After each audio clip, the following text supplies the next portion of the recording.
Eu quero aqui deixar uma palavra de Deus ao vosso coração na noite deste dia, nesta live, neste Café com Bíblia. Livro de Lucas, capítulo de número 7, versos de número 11 até o 17. E aconteceu que no dia seguinte ele foi até uma cidade chamada Naim, e com ele ia muito de seus discípulos e uma grande multidão. E quando chegou perto da porta da cidade, eis que levavam um defunto, filho único de sua mãe, que era viúva. Com ela também ia uma grande multidão da cidade. E vendo-a, o Senhor moveu-se de íntima compaixão por ela e disse: não chores. E chegando-se, tocou o caixão, e os que levavam pararam. E disse ao jovem: a ti te digo, levanta. E o defunto assentou-se e começou a falar. E o entregou à sua mãe.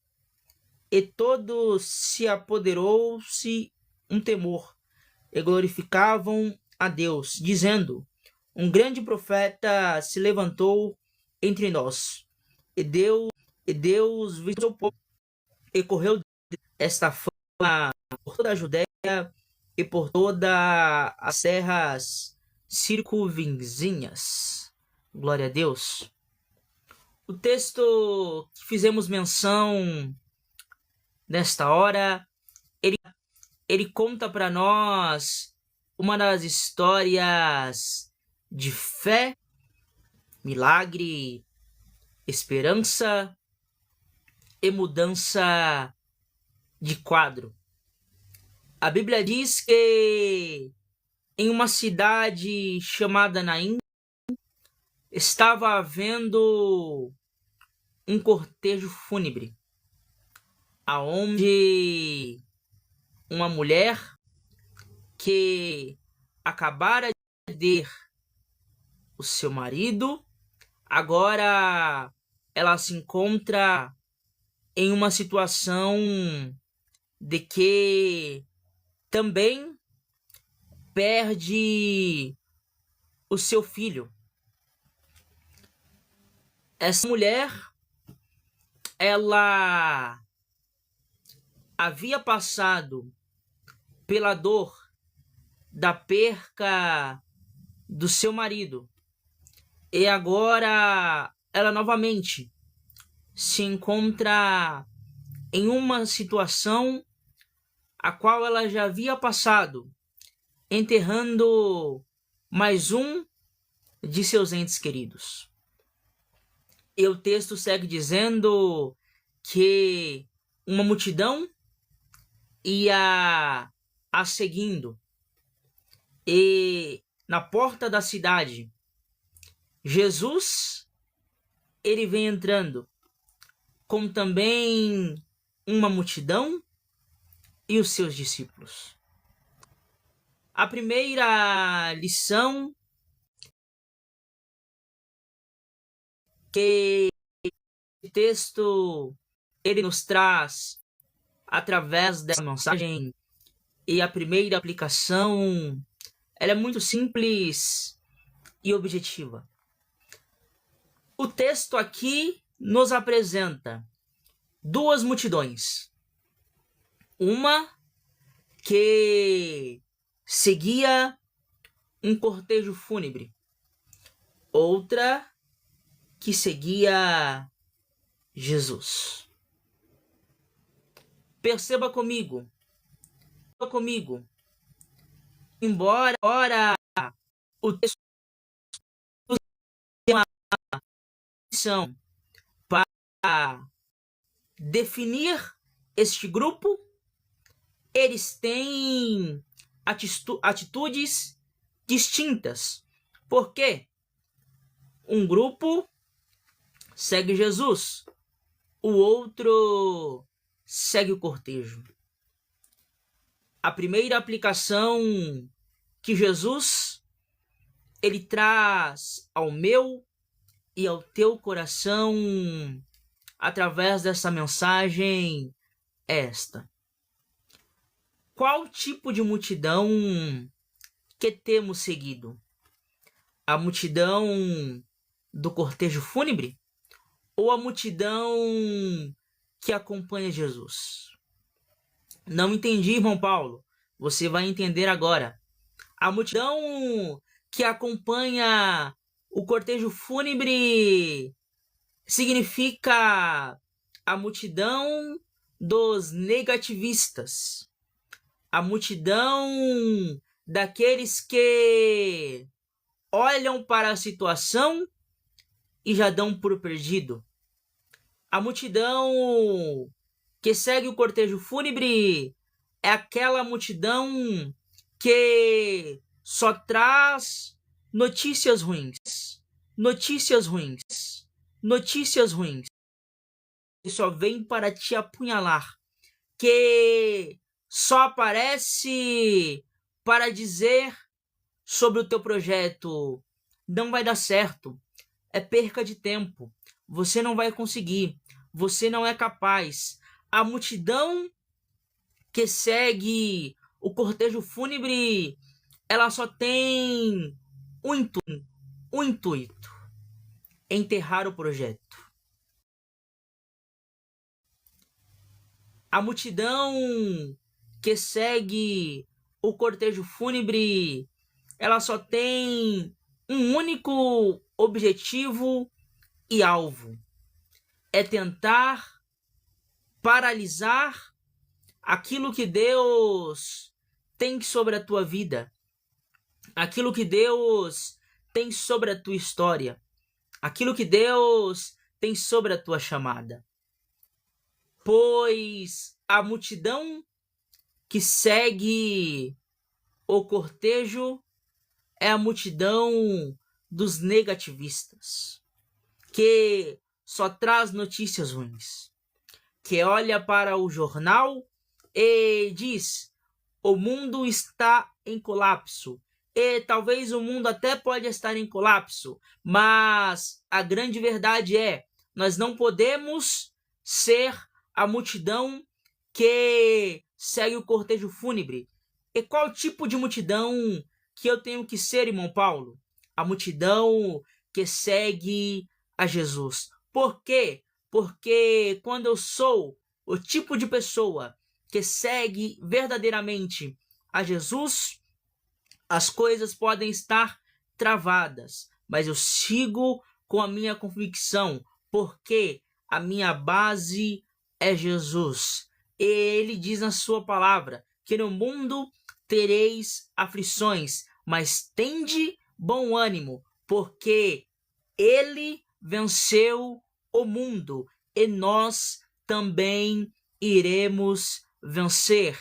A multidão que segue a Jesus, por mais que por devaneios da vida, pois por mais que adversidades da vida, as circunstâncias estejam tentando os encurralar, eles seguem convictos na sua convicção de que o projeto ele não está perdido, porque quando a nossa base é Jesus, os pensamentos negativistas eles podem até vir, pois nós somos seres humanos, tendentes a erros, a falhas e a cair, mas Deus, ele limpa e nos faz entender que ainda há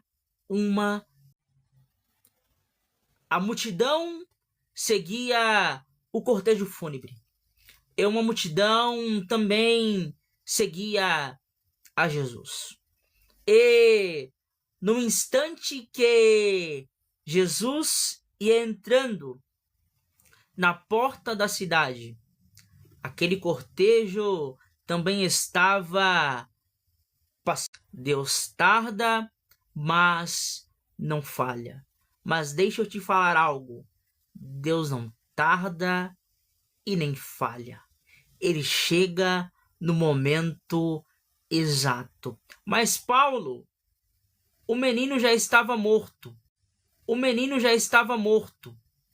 Mas aquilo que Deus queria sobre o menino era muito maior do que apenas uma cura. Era muito maior do que apenas a cura de uma doença. Mas Paulo, o projeto já está acabado. Mas Paulo, os ossos, eles já estão sequíssimos. Mas Deus, ele quer gerar algo muito maior. Deus não tarda e nem falha. Ele chega no momento exato. Você se lembra do livro de João, capítulo de número 11? A Bíblia diz que Lázaro, ele está morto há 4 dias. E sua irmã diz: Senhor, se o Senhor estivesse aqui, certamente meu irmão não teria morrido. Mas Jesus, ele vai até o túmulo e lança uma palavra: Lázaro, saia para fora. E após 4 dias, Lázaro saiu com vida. Pela historiadores ou a lei daquela época dizia: até o 3º dia é possível um morto ressuscitar. A partir do 4º não tem mais solução. Mas Jesus chegou. Ele não tardou e nem falhou. Ele mostrou para a lei que ele é maior do que ela. Ele mostrou para a crença que ele é maior do que ela. Ele mostrou para os paradigmas que ele é maior do que ela. Ele mostrou para a morte que ele é maior do que ela. Jesus, ele está entrando na cidade de Naim. E juntamente com ele vem uma grande multidão. E ele se depara com o cortejo fúnebre. E a Bíblia diz que ele se move de íntima compaixão. E diz para aquela mulher: não chores. Há aqui 2 aplicações importantes. Primeira delas, Jesus, ele se moveu de íntima compaixão. Ou seja, Jesus, ele se importa com o problema. Jesus, ele se compadece das tuas dores. Jesus, ele se compadece dos teus traumas. Jesus, ele se compadece das suas fraquezas. Jesus, ele se importa com os teus problemas, com as tuas angústias, com as tuas tristezas. Talvez alguém aqui chegou nesta live, neste vídeo, ou ao alcance desta mensagem e está pensando que ninguém se importa contigo, que os problemas, eles são apenas teus, que as dificuldades, eles são apenas tuas. Mas Deus, ele me traz aqui como um profeta e um ministro da tua palavra para lhe dizer: eu, Senhor, me compadeço do teu problema. Eu, Senhor, estou vendo a tua angústia. Eu, Senhor, estou vendo as tuas adversidades.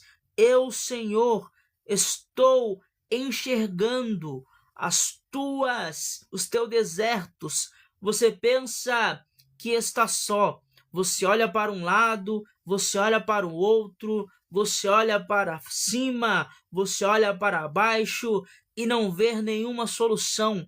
E pensa que está tudo terminado, mas eu, Senhor, que fiz os céus e a terra, eu me compadeço, eu estou vendo as tuas aflições, eu estou vendo as tuas lágrimas, eu estou vendo as tuas súplicas em meio à madrugada, eu estou contemplando as tuas orações em meio gemidos inexprimíveis. Talvez você nem consegue falar, mas eu entendo cada súplica através de cada gota de lágrima que sai dos teus olhos. Eu, Senhor, esta noite visito pessoas que, por adversidades da vida, Satanás tenta implantar na mente que ele é um derrotado, que ele é um fracassado, que ele é um perdido. Mas essa noite, ao alcance desta mensagem, ao alcance desta palavra, Deus, ele manda eu liberar sobre vida de pessoas que não está tudo terminado. Ainda tem solução para o teu problema. Ainda tem jeito para a tua missão.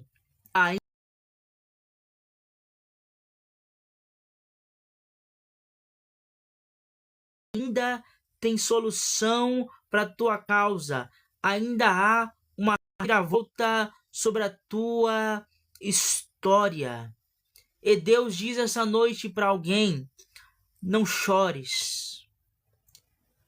Esta palavra não chores, se nós olharmos por uma ótica humana, ela traz uma conjecturação muito adversa. Porque esta mulher está indo para sepultar o seu filho. E Deus lança essa palavra: não chores. Como não chorar em meio ao luto? Como não chorar em meio às dores? Como não chorar em meio às adversidades? Como não chorar em meio aos devaneios da vida? Como não chorar em meio às percas? Mas aqui há uma chave muito grande de fé, confiança. Porque Deus diz para aquela mulher: não chores. Muito simples. Porque Deus, ele estava projetando naquela mulher algo que ele iria fazer posteriormente. E que ele queria gerar nela um combustível de fé. Porque a Bíblia diz que, após dizer para ela: não chores, Jesus vai até o caixão, toca e libera uma palavra: a ti te digo, levanta. E o menino se levantou. E ele o entregou para sua mãe. O texto diz que ele diz: não chores, e ele vai até o caixão ou esquife. Toca, diz para o menino: levanta. E o menino se levantou. Jesus, ele vai até em direção ao caixão, e a partir do toque dele, aquilo que estava em situação de mortabilidade gerou-se vida. este mesmo toque em Jesus que nós enxergamos no livro de Marcos, quando a Bíblia fala acerca da história da mulher do fluxo de sangue. A mulher, ela durante 12 anos, ela padeceu com muitos médicos e nada foi o suficiente para que ela pudesse ter o seu problema solucionado. Mas após o toque em Jesus, aquela mulher que outrora estava sem esperança, aquela mulher que já havia esgotado todas as suas possibilidades de cura, ela tem o seu problema solucionado. Ela tem a sua vida transformada. Ela tem o seu estado mudado. Após o toque em Jesus. Eu não sei se você está pegando aquilo que Deus quer ministrar ao teu coração. Mas Jesus, ele quer liberar uma cura sobre a vida de pessoas. Mas é preciso você tocar nele. E como que eu toco em Jesus, irmão Paulo? Através da oração, através da adoração, através de se humilhar em súplicas. Pois enquanto você adora, o céu trabalha em seu favor. Enquanto você prostra o teu joelho, o céu ele se movimenta para trabalhar em sua causa. Você está lembrado de Ana? Quando Ana entendeu o propósito da oração e da adoração, o quadro foi mudado. Enquanto Ana estava preocupada em si, nada mudou. Mas quando Ana entendeu o propósito, mudou a oração e passou a adorar, o céu começou a trabalhar em seu favor. Jesus toca no esquife e diz ao menino: a ti te digo, levanta. E o menino se levantou. E Jesus entrega um menino vivo para sua mãe. Eu quero tematizar esta reflexão antes de liberar a última pérola desta mensagem. O ressuscitador de sonhos chegou na tua vida. O ressuscitador de sonhos chegou na tua história. O ressuscitador de sonhos chegou na tua caminhada. O ressuscitador de sonhos chegou em tua vida. Jesus diz: menino, a ti te digo, levanta. E o menino se levantou. E Jesus entrega o menino com vida para sua mãe. A mãe, ela inicia a história indo levar o menino para ser sepultado. Mas ao encontro com Jesus, a história muda. Ao encontro com Jesus, a história toma outro rumo. Ao encontro com Jesus, aquilo que era para ser morte se transforma em vida. Aquilo que era para ser ponto final tem uma vírgula e um continuar de história. Aquilo que era para ser sepultamento se torna festa. Aquilo que era para ser final de história, fim de ciclo, se torna em um continuar de história, porque aonde Jesus chega, algo diferente tem que acontecer. Você está lembrado da filha de Jairo? Jairo, ele se encontra em uma situação onde ele é o chefe da sinagoga, um homem muito poderoso, mas a sua filha está moribunda em sua casa, quase a morrer.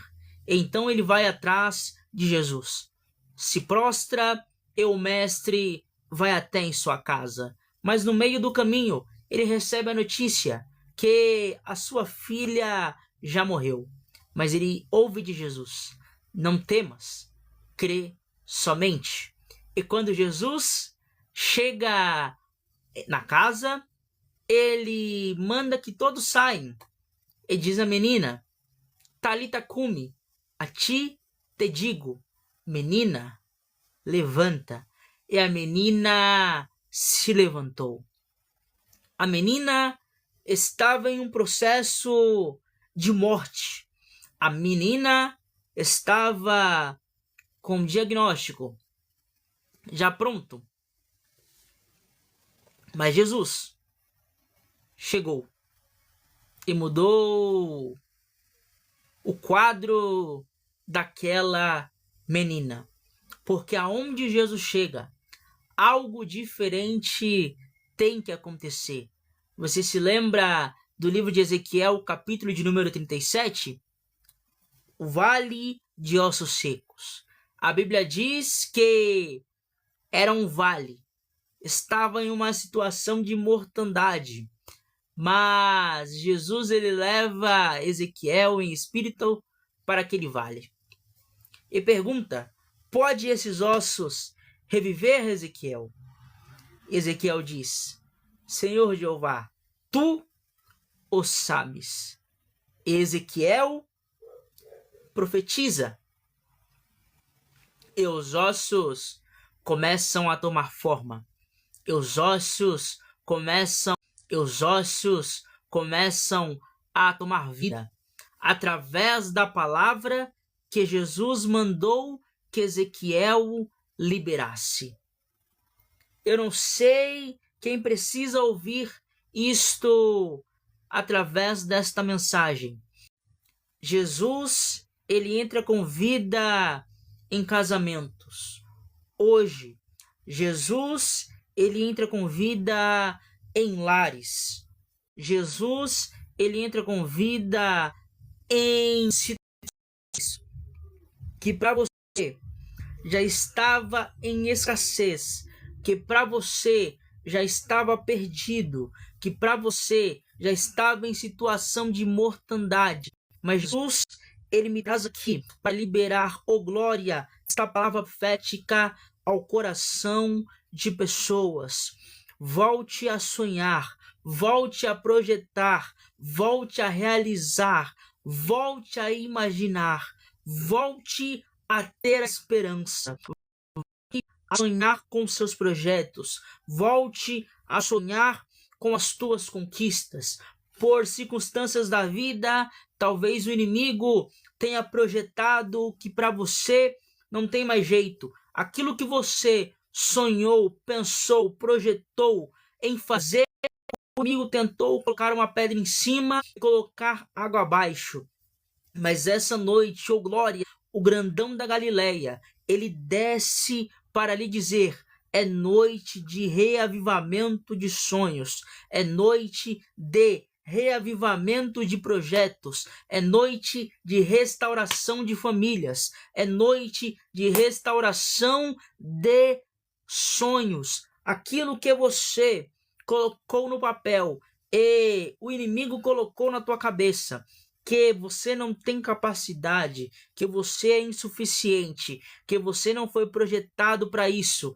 Essa noite Jesus manda eu liberar esta palavra, que é noite de tirar projetos do papel. É noite de começar a projetar projetos que estavam no papel. É noite de mudança de situações, pois aonde Jesus chega, a vida ela também chega. Aonde Jesus chega, a morte tem que bater em retirada. E ao alcance da minha voz, e ao alcance desta mensagem, se em alguma área da tua vida estava em estado de mortandade, estava em estado de sequidão, como ministro e profeta do Evangelho, hoje eu trago uma mensagem de Deus para lhe dizer: morte, bata em retirada, pois Cristo chegou na vida, na casa, nos projetos, na família, no relacionamento, no casamento, na pessoa, no coração, nos pensamentos. Cristo, ele chegou trazendo um reavivamento, e a morte não tem mais poder sobre esta vida, e a morte não tem mais poder sobre esta casa, e a morte não tem mais poder sobre este lar, e a morte não tem mais poder sobre esta família, pois quem reina e gere este lar é o general de guerra. Oh, glórias a Deus!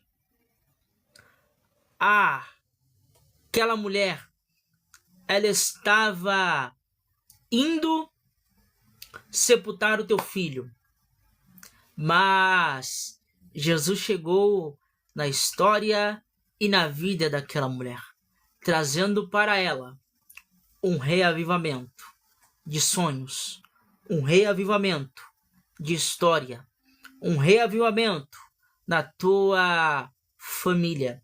Eu não sei qual é o projeto a qual você sepultou ou está pensando em sepultar, mas aquele que é onisciente, onipotente e onipresente, que sonda cada coração e conhece o teu, ele manda eu dizer: é noite de reavivamento de sonhos, é noite de reavivamento de projetos. Que você fique com essa palavra no nome do Senhor Jesus Cristo. Eu quero aqui